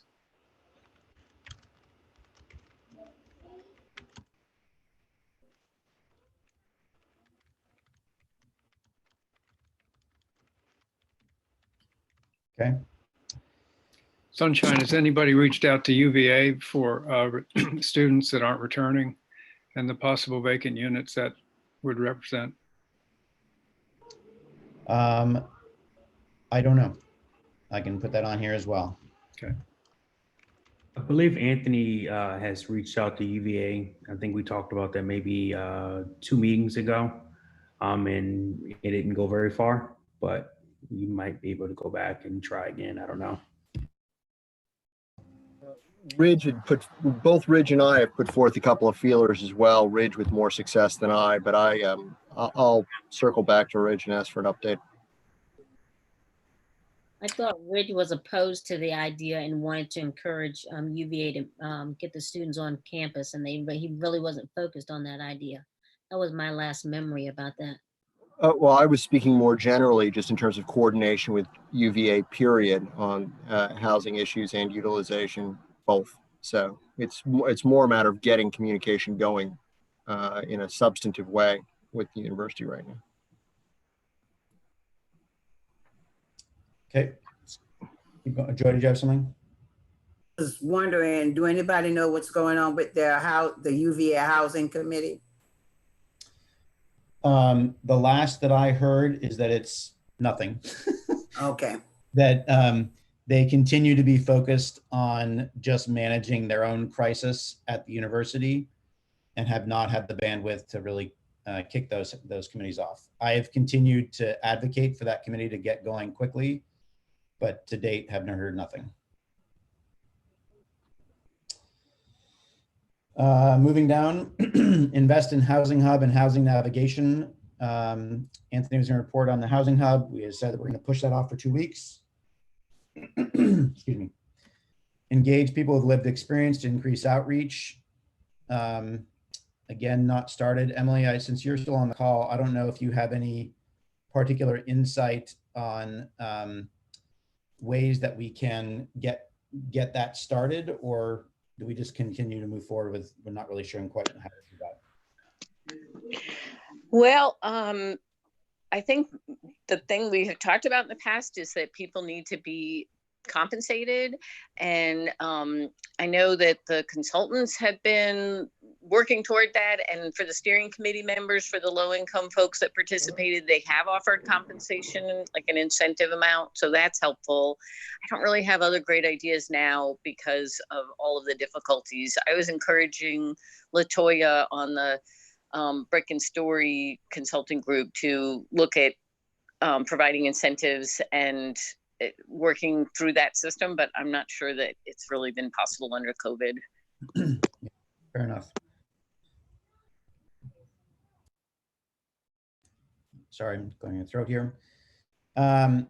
Begin search for properties for other affordable units. This is getting at what you had just asked, Joy, which is, UVA's goal could be the catalyst for that, but there's nothing happening yet. Stalled. Increase financial coaching for impacted renters to avoid accumulation of debt and so forth. That goes back to the coordination piece that Ridge had sort of suggested. So that will have to be a follow-up related to that.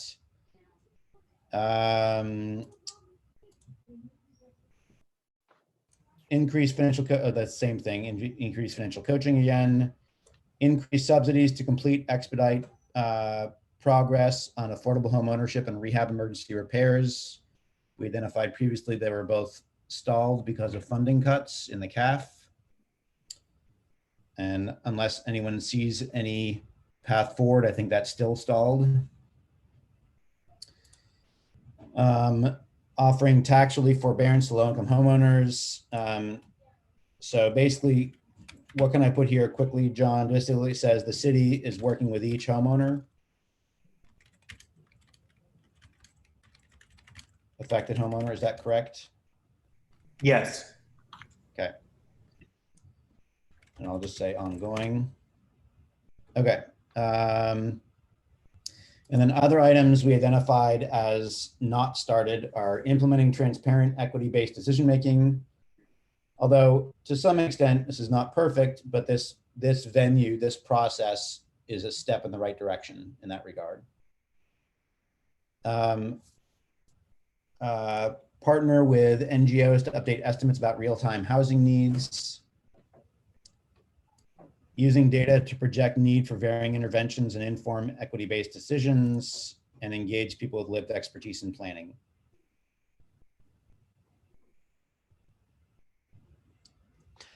I thought we did have some data earlier.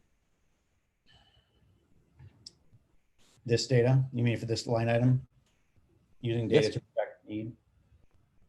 Say more about what you mean by that, Lyle. Well, admittedly, I missed this presentation earlier because there was a screaming baby, but I think Sarah Kirk presented some data on that earlier at this meeting. That's true, I guess.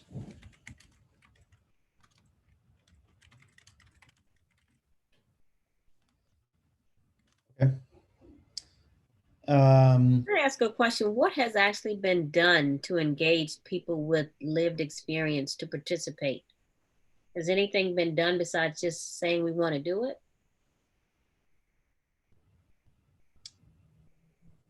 Has anybody done any outreach or?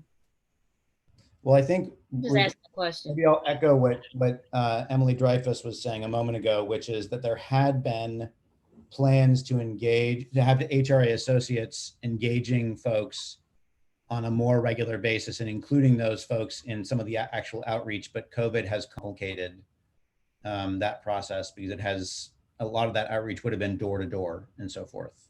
But just the community as a whole, who could, almost anybody could, not just people who are benefiting from certain subsidized programs, just the community as a whole.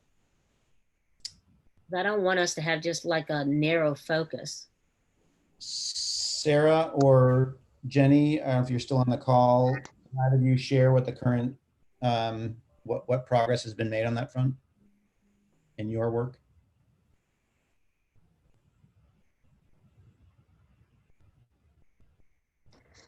This is Mary from HRNA. I think Jenny would probably be best able to answer that, but we can definitely kind of loop back after the call. I don't think Jenny or Sarah are on the call anymore. So Lisa, on that, thanks, Mary. So maybe on that note, then Lisa, one of the agenda items for 2 weeks from now is to request an update from HRA on that specific question. And I don't think, just to clarify, this is Emily again, that there was any sort of a limitation to that. It was a discussion of how do we involve especially voices that are not traditionally heard. So it wasn't how do we involve public housing residents or how do we involve people in a particular neighborhood. It was how do we involve historically excluded Black voices, primarily lower income, because they're the most affected by the housing crisis.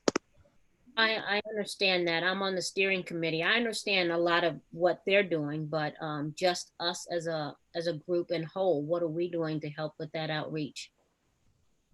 Not just putting all the work on them, but I mean, this is something we want to be a part of as well.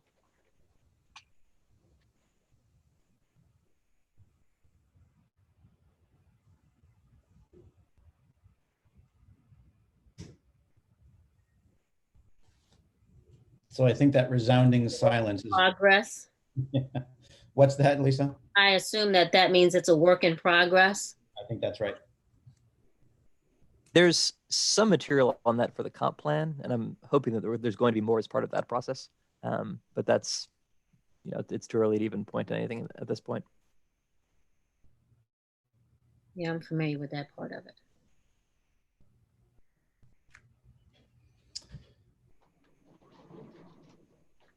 So thinking about, so I'm going to transition now out of these specific topics to think about what we talk about in 2 weeks from now.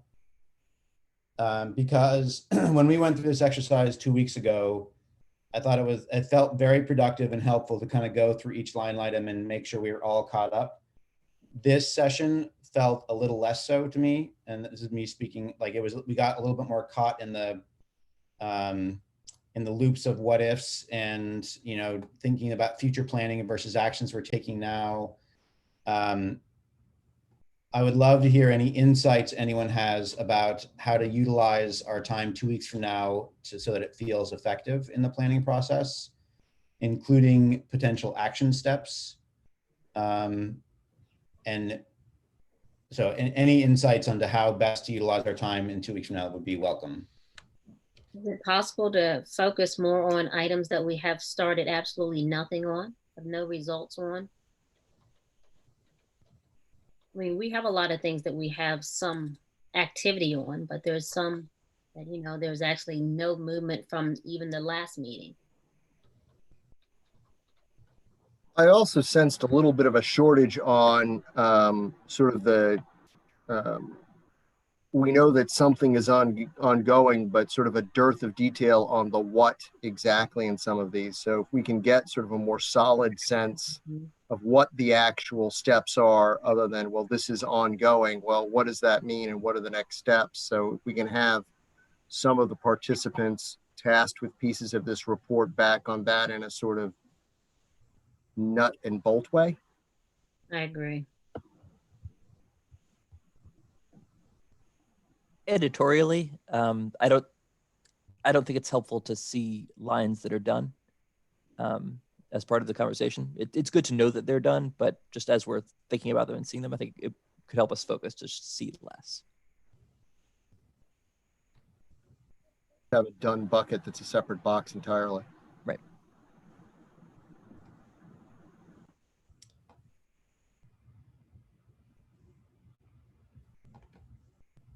So I think I heard what Phil and Lisa say is the idea of, in some cases where there are clear organizational leads, if you look at the homelessness sector, obviously TJAC is the primary entity,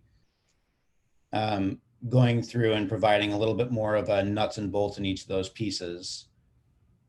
The candid challenge, I will say, is that I know that Anthony is overwhelmed with work, and I don't want to create work for him that is, I want to create work. If there is work to be created, it should be helpful from a planning perspective, not just for busy work perspective, obviously. I hope we're not any of us here for busy work. And if he's overwhelmed, how can we as other committee members help out? I'm willing to help in any way that I can with Anthony. I volunteer myself. And I'm busy, but I want to see this move forward. Mm-hmm.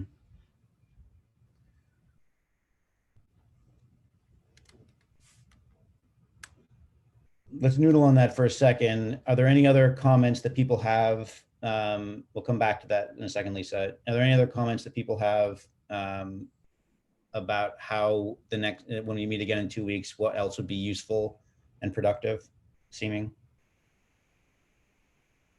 One possibility, whenever I run out of ideas, I just ask staff to think for me. If John could take a crack at some of these no lead stalled projects, I think that would be helpful.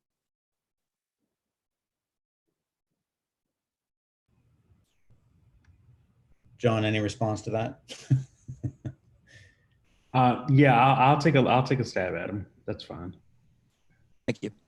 Sunshine, you mind sending me what you have here? This is the live spreadsheet. So everything that I'm doing is okay. Does that mean you're going to prioritize them? What does that mean?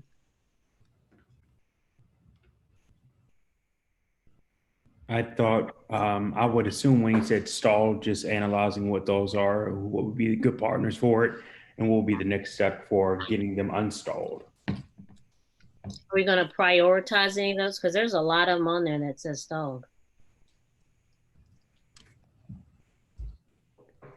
That's a group question. That's not to put you on the spot, John.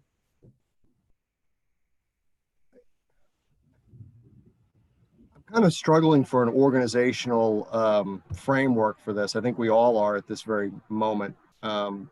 It seems that there might be something productive in, Sunshine used the term noodle around with, but there might be some offline discussions between a couple of 3 committee members that might be sensible to have to sort of organize each piece. As you said, Lisa, you wanted to, connect with Anthony, maybe sort of engage with him for a download so that you can be in a position to frame some of that stuff out and help with the coordination of that. And similarly, I'm not sure how to organize something like that, but it seems to me that this format is good for presenting a very intimidating pile of stuff, but I'm not sure what the most effective way to sort of get to an action item and understand it and our steps to sort of be helpful with it. And I mean, maybe we need to start framing it that way. Okay, so how can the HAC help on this right now?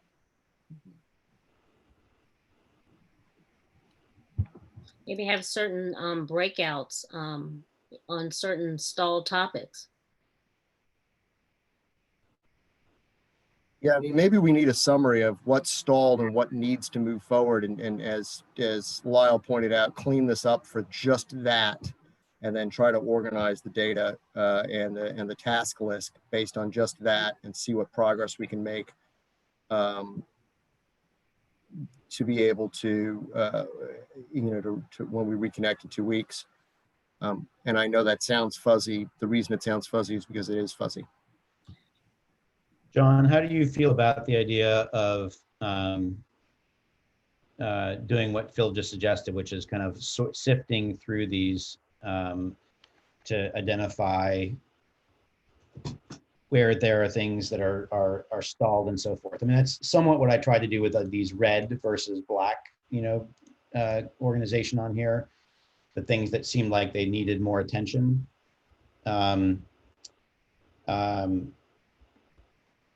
But it does seem like there's a level of what Lisa was referring to, which is sort of prioritization. And I think it's on some level, there's prioritization around which is a high priority for impacting our community, but there's also prioritization about just feasibility.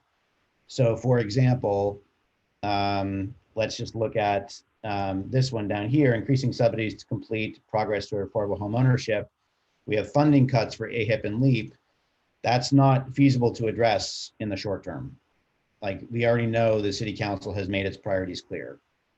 That may be something that comes down the road 6 months to a year from now when the next CIP cycle comes in. And just highlighting what are priorities based on both feasibility and impact. So recognizing we have 5 minutes left, we have, and we got up here fast. Sunshine, can I make one comment? I just want to address something that Phil said, just a reminder that 3 of you in a room talking together is a public meeting. So make sure it's 2 or less, please. Okay. My least favorite rule. And I take it that means that if John Sales was meeting with, say, myself and Lisa, that is the same thing, even though he's a staff person. No, I'm not a HAC member. He's not a HAC member. Yep. Okay. So with that in mind, I think the follow-up, given that we have 4 minutes left now, is to identify a couple of semi-small working groups to do some of that thinking and prioritization. And Lisa, I heard your willingness to participate in that. Phil, I think that makes sense for you to do there, me to be there. We can't all be there at the same time. We're gonna have to be thoughtful about that. Are there any other folks who would like to be engaged in that kind of planning process and sorting process? Okay. So we will follow up as best we can over the next week or so to try to get some more clarity on that. I'm gonna stop sharing for now. The other agenda items are one, to schedule our next meeting. So we could maintain this same time 2 weeks from now. Is everyone okay with that? That's the simplest. So to put a pinpoint on that, let me bring up calendar. That would be July 22nd from noon to 2. Yeah, and let me jump in a little on that.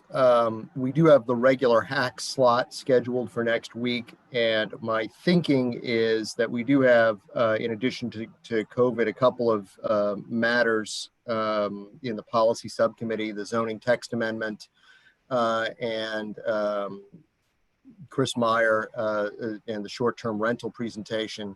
And my instinct now is to schedule that meeting as basically the policy subcommittee meeting next week to handle those matters, and sort of call the June 22nd, for lack of it. I mean, it can be a strategy committee, but that'll sort of stand for the regular meeting as well, since that's sort of the main focus of the committee at this time. Does that make sense to everyone? Okay. Okay. I think that's how we're going to structure it. So we may call this thing on the 22nd, the general HAC meeting. I don't know. Fair enough. We'll figure it out. Sounds like that timing is good. Let's get that on the calendar. And then last but not least is any additional public comments, either through the Q&A or hand raising. I did see Emily Dreyfus ask that the HAC, consultant's presentation on COVID, as well as the updated spreadsheet, gets shared on the HAC list. And Brandon has his hand raised.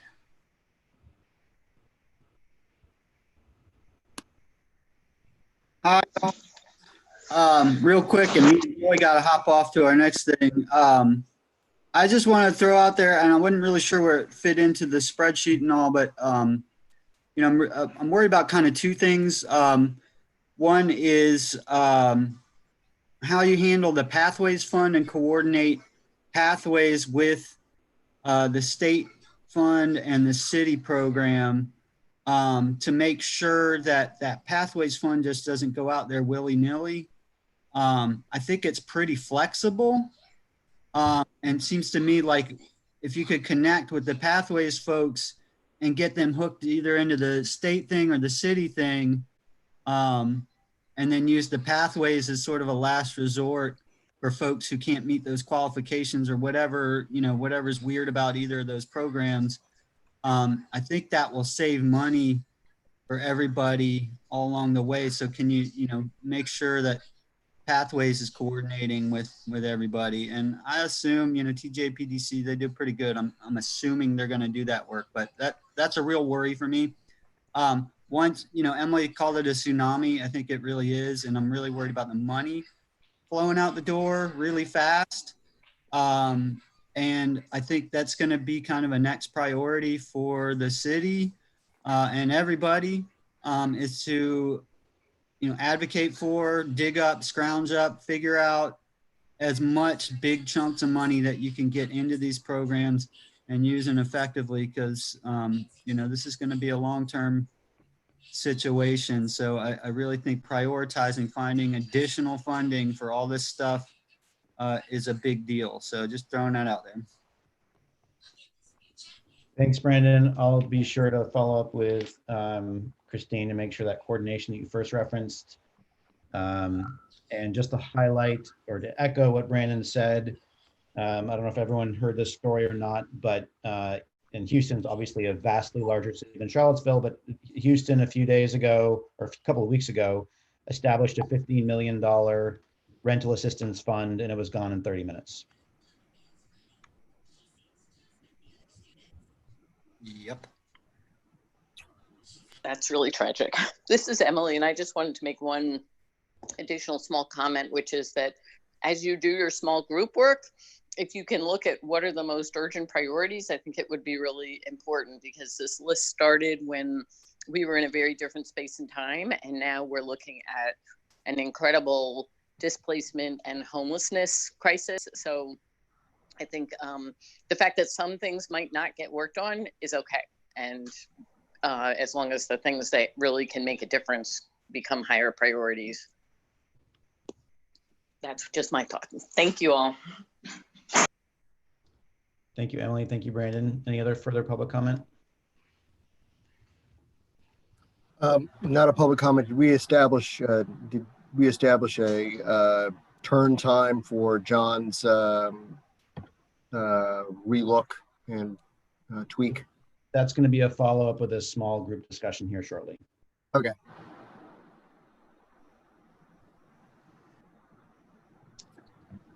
Thank you all.